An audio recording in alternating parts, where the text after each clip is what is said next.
अस्सलामुअलैकुम। Capital 51 news के साथ मैं हूं राजा वलीद अफराज। सबसे पहले हेडलाइंस।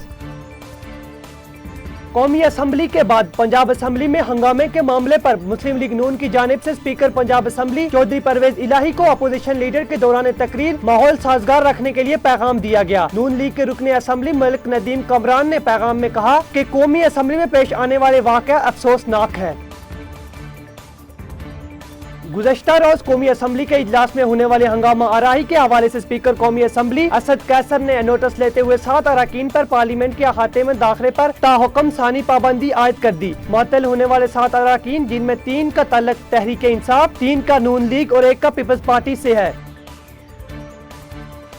सिंध के वज़ीर आला मुराद अली शाह का कहना है कि वफाकी हुकूमत की जानिब से 859 अरब रुपए मिलने थे। वफाक ने इस साल 760 अरब रुपए देने का वादा किया था, जिनमें से 147 अरब रुपए अब मिलने हैं, मगर लगता नहीं कि ये रकम मिलेगी।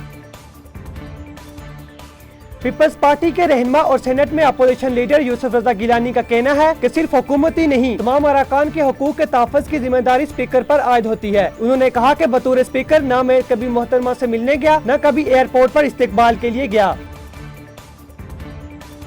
नई इसराइली हुकूमत के क़याम के कुछ रोज बाद ही जेट तैयारों के जरिए गजा की हदूद में बमबारी की गई। हुकूमती तर्जमान के मुताबिक हमला फलस्तीन की जानिब से आतिशगीर गुब्बारे छोड़ने के नतीजे में खान यूनिस में हमास के अड्डों पर किया गया।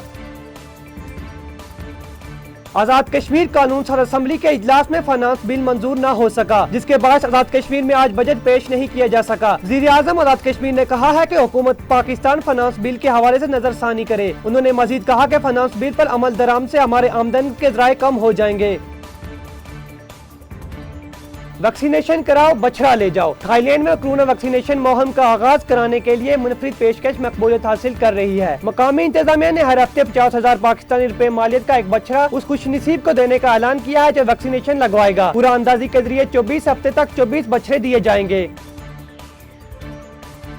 जिस सिलसिले में पंजाब हुकूमत की जानिब से कोई पेश नहीं हुआ। जबकि senior member board of revenue ने अदालत को बताया कि हम सर्वे कर रहे हैं जो 6 माह में मुकम्मल हो जाएगा। सुप्रीम कोर्ट ने कराची में तमाम सरकारी जमीन से तजावजात खत्म कराने का हुक्म दे दिया।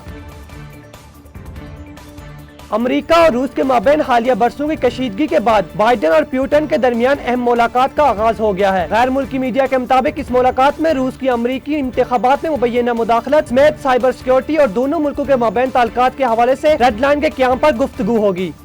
मजीद खबरों और अपडेट्स के लिए देखते रहिए कैपिटल 51 न्यूज।